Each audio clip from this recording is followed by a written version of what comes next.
দেখুন আজকে ফেব্রুয়ারির 5 তারিখ আমি আর আমার ছোট ছেলে তালহা বিসমিল্লাহ খাবার হোটেল বিখ্যাত গরুর গোস্তের হোটেলে খেতে আসলাম। এটা উত্তরা জমজম টাওয়ারের একটু সামনে।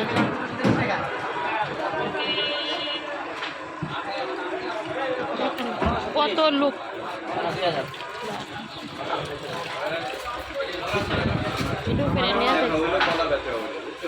কোনো ফাঁকা নেই।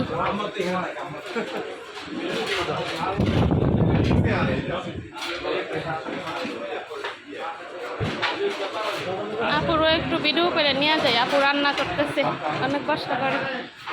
দেখেন আপু কত সুন্দর করে গরুর মাংস রান্না করেছে।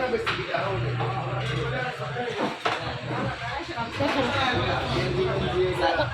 অনেক লোক আসে প্রতিদিন, কোনো ফাঁকা নেই।